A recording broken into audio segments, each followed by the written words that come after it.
ओम शांति। आज की मुरली है 11 सितंबर 2023। आज बाबा कहते मीठे बच्चे अब नाटक पूरा होता है, घर चलना है, इसलिए इस शरीर रूपी कपड़े को भूलते जाओ, अपने को अशरीरी आत्मा समझो। आज का प्रश्न है, कौन सा वंडरफुल खेल संगम पर ही चलता है, दूसरे युगों में नहीं चलता है? उत्तर, फारकती दिलाने का। राम रावण से फारकती दिलाते हैं, रावण फिर राम से फारकती दिला देते हैं। यह बड़ा वंडरफुल खेल है। बाप को भूलने से माया का गोला लग जाता है, इसलिए बाप शिक्षा देते हैं, बच्चे अपने स्वधर्म में टीको, देह सहित देह के सब धर्मों को भूलते जाओ, याद करने का खूब पुरुषार्थ करते रहो, देही अभिमानी बनो। आज का गीत है, जो पिया के साथ है। ओम शांति। मीठे मीठे बच्चों ने नंबरवार पुरुषार्थ अनुसार गीत सुना। हर एक बात में नंबरवार कहा जाता है, क्योंकि यह कॉलेज है अथवा यूनिवर्सिटी कहो, साथ साथ सच्चा सत्य का संग भी है। सत्य कहा जाता है एक को, वह एक ही बार आते हैं। अब इस समय तुम सच सच कहते हो कि हम सत्य के संग में हैं। तुम ब्राह्मण ही उस सत्य कहने वाले ज्ञान सागर के सम्मुख बैठे हो। गाया भी जाता है, जो पिया के साथ है उनके लिए ज्ञान की बरसात है। पिया पिता को कहा जाता है। तुम बच्चों के सम्मुख पिया की ज्ञान बरसात है। तुम बच्चे जानते हो, बरोबर ज्ञान सागर पतित पावन अब हमारे सम्मुख हैं।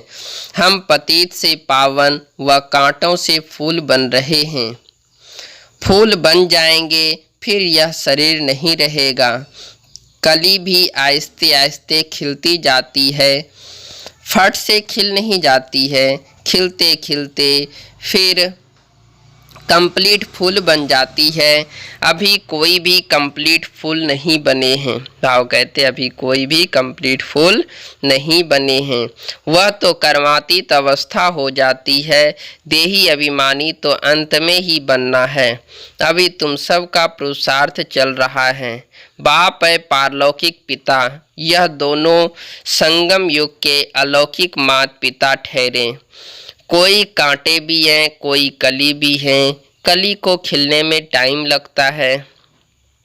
तुम सब नंबरवार कलियां हो, फूल बनने वाले हो। कोई अच्छी रीति खिले हैं, कोई आधा खिले हैं। एक दिन कंप्लीट भी जरूर खिलेंगे। बाबा कहते हैं एक दिन सारा फूल कंप्लीट खिलेंगे। बगीचा तो है ना, जानते हो हम कांटे से कली तो बने हैं, फिर फूल बन रहे हैं, पुरुषार्थ कर रहे हैं। कोई तो कली ही खत्म हो जाती है, कोई थोड़ा खिलकर खत्म हो जाते हैं। माया के बड़े भारी तूफान आते हैं। सेंटर्स खोलते भी कोई कोई खत्म हो जाते हैं, गिर पड़ते हैं। माया बड़ी जबरदस्त है। यह है चटा बेटी राम और रावण की। राम राम कहा जाता है, ऐसे नहीं त्रेता वाले राम को याद करते हैं। यह राम राम परमात्मा के लिए कहते हैं। रावण से राम की भेंट होती है। राम है बाप, रावण है दुश्मन माया। माया भी जबरदस्त है। यह खेल है एक दो को फारकती दिलाने का। राम तुमको माया रावण से त्याग दिला रहे हैं, माया फिर तुमको बाप राम से त्याग दिलाती है। इसलिए बाप कहते हैं, देह सहित जो भी संबंधी आदि देह के हैं, सबका बुद्धि से त्याग करो। सर्वधर्मानी यानी मैं फलाना हूँ, फलाने धर्म का हूँ, यह भूल अपने स्वधर्म में टीको। दे के सब धर्म छोड़ अपने को अकेला समझो। दाव कहते दे के सब धर्म को छोड़ अपने को अकेला समझो। इस दुनिया की हर एक चीज से त्याग दिलाते हैं और शरीरी बन जाओ, मेरा बनकर और मेरे को याद करो। बाप को भूले तो माया का गोला लग जाएगा। बाप को याद करने का खूब पुरुषार्थ करते रहो।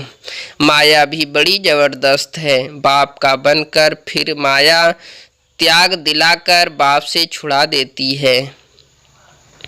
बाप को सल कोई फारकती न दे, आधा कल्प तुम मुझे याद करते आए हो।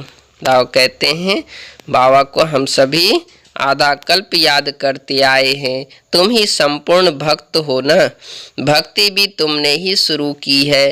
तो बाप आकर माया से त्याग दिलाते हैं, कहते हैं अपने को आत्मा समझो, इस कपड़े को यानी देह को भूलते जाओ, बस अभी हमको जाना है। उस नाटक में भी एक्टर्स होते हैं, उनको भी मालूम रहता है बस अभी 5-10 मिनट के बाद हमारा खेल पूरा होने का समय आया है, फिर हम घर चले जाएंगे। खेल पूरा होने के समय यह बुद्धि में रहता है, शुरू में नहीं। तुम भी समझते हो हमारे 84 जन्म पूरे हुए, बाकी कितना समय होगा। तुम कहेंगे हम कब स्वर्ग व सुखधाम में जाएंगे, परंतु बाप कहते हैं इस लाइफ को तो वैल्यूबल अमूल्य कहा जाता है। तुम बड़ी भारी सर्विस करते हो श्रीमत पर, सिर्फ तुम पांडव ही श्रीमत पर चलते हो। गीता आदि में यह बातें नहीं है। यह बाबा बहुत ही शास्त्र आदि पढ़ा हुआ है, गुरु किए हुए हैं। जो भी सब एक्टर्स की एक्टिविटीज़ हैं उन सबको तुम जानते हो।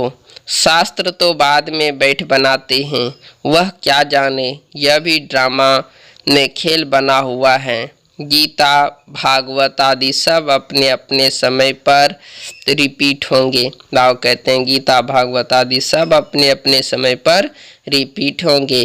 गीता है माई बाप, गीता को माता कहा जाता है और कोई पुस्तक को माता नहीं कहेंगे। इनका नाम ही है गीता माता। अच्छा उनको किसने रचा? पहले पुरुष स्त्री को अडॉप्ट करते हैं न। पुरुष शादी करते हैं तो मुख से कहते हैं मेरी स्त्री है, तो रचता हुआ न।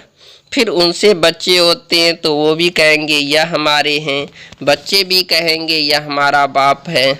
तुम भी बाबा की मुख वंशावली हो, कहते हो बाबा हम आपके हैं। इतना समय हम माया की मत पर चलते आए, अभी आपकी मत पर चलेंगे। माया कोई मुख से मत नहीं देते हैं, एक्ट ऐसी करते हैं। तो कहते हैं माया कोई मुख से मत नहीं देते हैं, एक्ट ऐसी करते हैं। यहाँ तो बाप मुख से बैठ समझाते हैं। बाबा कहते तुम सब भारतवासी हो, जानते हो कि भारत ही सिरताज था। अभी दोनों ताज नहीं है, नो होली की नो अनहोली की, यानी नो पवित्र का नो अपवित्र का। गाया जाता है हर होलीनेस हिज होलीनेस। स्त्री पुरुष दोनों को कहते हैं। सन्यासियों को हिज होलीनेस कहेंगे, परंतु प्रवृत्ति मार्ग है नहीं। प्रवृत्ति मार्ग में तो स्त्री पुरुष दोनों पवित्र रहते हैं, सो तो सतयुग में दोनों पवित्र होते ही हैं, जिसको कंप्लीट पवित्र कहा जाता है। आत्मा और शरीर दोनों पवित्र रहते हैं। यहाँ पति दुनिया में दोनों पवित्र हो न सके, तो अभी तुम बाप के सम्मुख सुन रहे हो, जिसको ज्ञान बरसात कहा जाता है। वह है विष की बरसात, यह है ज्ञान अमृत की बरसात। गाते हैं ना अमृत छोड़ विष काहे को खाए। तुमको अब ज्ञान अमृत मिल रहा है। भक्ति मार्ग में तो ऐसे ही सिर्फ गाते रहते हैं। अभी तुमको प्रैक्टिकल में ज्ञान अमृत मिलता है, इससे ही अमृतसर नाम पड़ा है। बाकी तालाब तो ऐसे बहुत है, मानसरोवर भी है ना।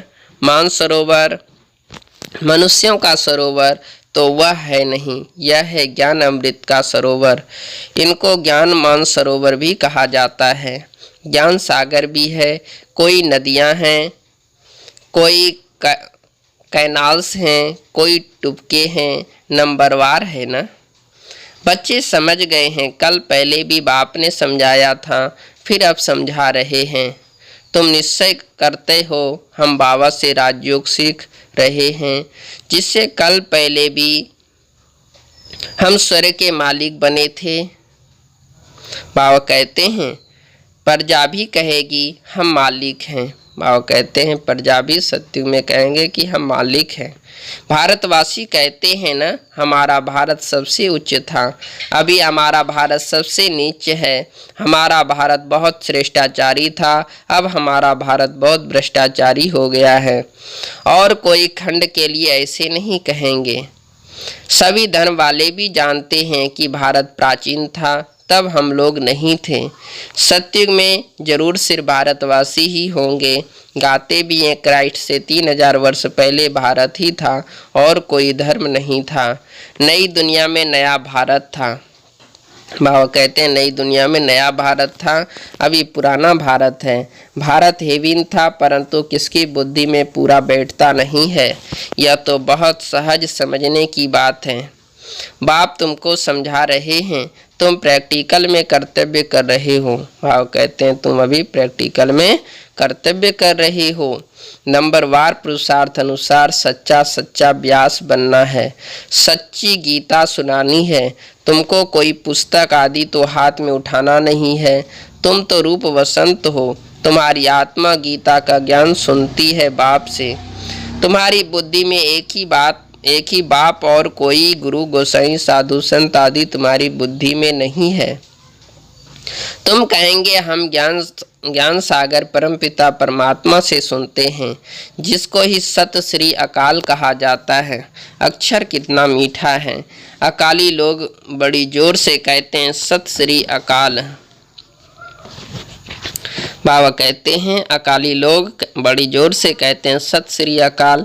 यहाँ तुम बच्चे ज्ञान डांस करते हो, इसलिए कहा जाता है सच तो वीठो नच। सच्चे हो तो खुशी में नाचते रहो, फिर तुम वहाँ जाकर रास विलास करेंगे। मीरा भी ध्यान में रास आदि करती थी, परंतु उसने भक्ति की। तुम कोई भक्ति नहीं करते हो। दिव्य दृष्टिदाता बाप स्वयं तुमको पढ़ा रहे हैं। बहुत बच्चे साक्षात्कार करते रहते हैं तो मनुष्य समझते हैं यह तो जादू है। बच्चे पढ़ाई में घूमते फिरते हैं ना, तुम्हारे लिए भी यह खेल पाल है। यह कोई सब्जेक्ट नहीं है। इनके मार्क्स नहीं है, खेलने कूदने की मार्क्स नहीं होती है। बाबा कहते यहाँ भी जो इस खेल पाल में रहते हैं उनको ज्ञान की मार्क्स नहीं मिल सकती। यह तो खेल पाल है, इसको अव्यक्त खेल कहा जाता है। वह व्यक्त खेल और यह अव्यक्त खेल है। रास आदि करने वाले को मार्क्स नहीं मिलती। इसलिए बाबा कहते हैं ध्यान से ज्ञान अच्छा है। बाबा कहते ध्यान से ज्ञान अच्छा है, श्रेष्ठ है। ध्यान तो सिर्फ एम ऑब्जेक्ट का साक्षात्कार है।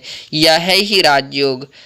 एम ऑब्जेक्ट बुद्धि में है, वह तो इन आँखों से देखते हैं हम फलाना बनेंगे। यहाँ तो यह तुम्हारी है भविष्य की एम ऑब्जेक्ट।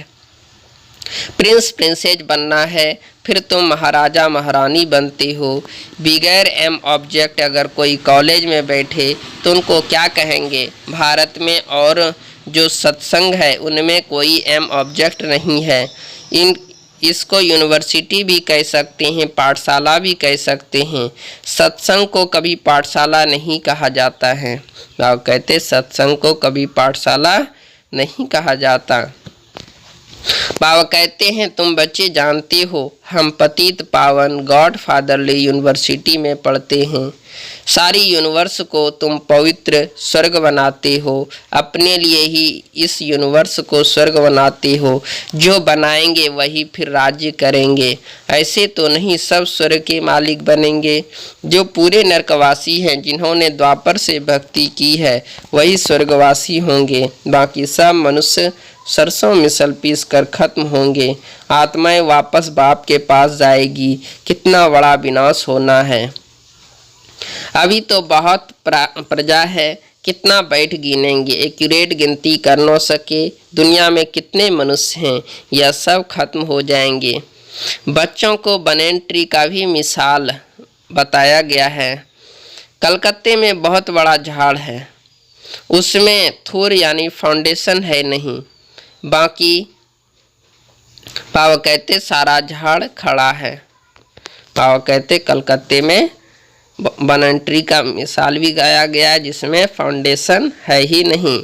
अभी देवी देवता धर्म है परंतु उनका नाम प्राय लोप है। ऐसे नहीं कहेंगे कि फाउंडेशन है ही नहीं, सड़ा हुआ कुछ न कुछ निशानी तो रहेगा ना। प्राय लोप का अर्थ ही है बाकी थोड़ा रहा है, चित्र है। भारत में लक्ष्मी नारायण राज्य करते थे, यह तो बड़ा सहज है, परंतु माया बुद्धि को ताला लगा देती है। परमपिता परमात्मा है बुद्धिवानों की बुद्धि। मनुष्यों में बुद्धि है परंतु ताला लगा हुआ है, पत्थर बुद्धि हो गए हैं। अब बाबा फिर तुमको पारस बुद्धि बनाते हैं, आत्मा को बनाते हैं। बुद्धि आत्मा में रहती है न, कहा जाता है न तुम तो पत्थर बुद्धि वैस बुद्धि हो। यहाँ भी कुछ ऐसे हैं, कुछ भी समझाओ तो समझते नहीं, श्रीमत पर चलते नहीं। श्रीमत तो सदैव कहेगी बच्चे अंधों की लाठी बनो, सुनना फिर सुनाना है। इसलिए सर्विस में दूर जाना भी पड़ता है, एक जगह बैठ तो नहीं जाना है। भाव कहते सर्विस में दूर जाना पड़ता है, एक जगह बैठ तो नहीं जाना है। बाबा कहते हैं अभी तुम ज्ञान और योग सीख रहे हो, यहाँ तुम श्री बाबा के सम्मुख बैठे हो, सहज राजयोग सीख रहे हो वर्षा लेने के लिए।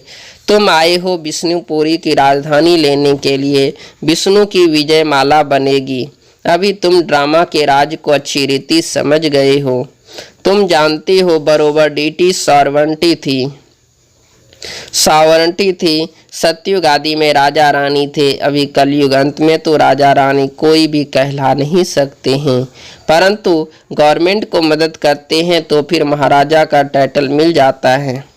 बाबा कहते हैं वह गवर्नमेंट भी टाइटल देती थी, राय साहब, राय बहादुर आदि। अभी तो तुमको बड़ा टाइटल मिल रहा है प्रैक्टिकल में। तुम हर होलीनेस, हिज होलीनेस महाराजा महारानी बनेंगे। तुम पर डबल ताज, बाबा कहते तुम पर डबल ताज है।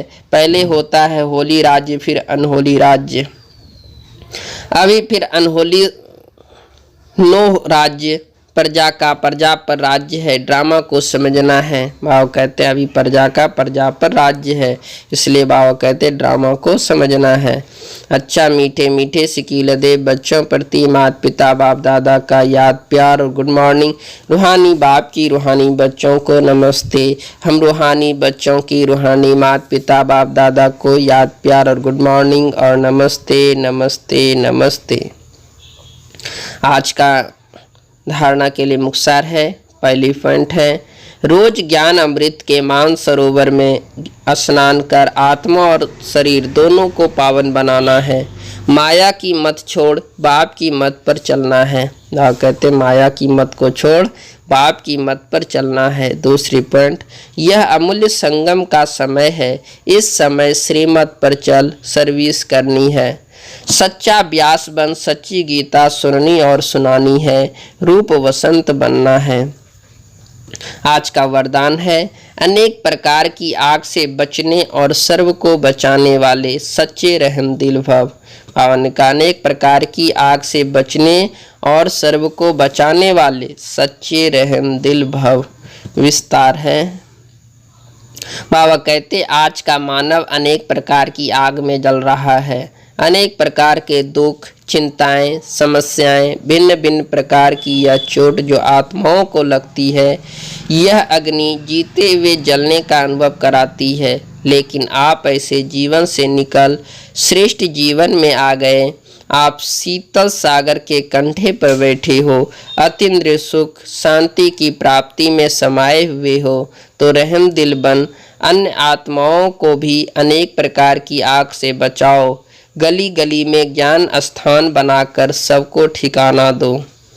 बाबा ने कहा गली गली में ज्ञान स्थान बनाकर सबको ठिकाना दो। स्लोगन जिनकी एक बाप से सच्ची प्रीत है उन्हें अशरीरी बनना सहज है। अच्छा, ओम शांति।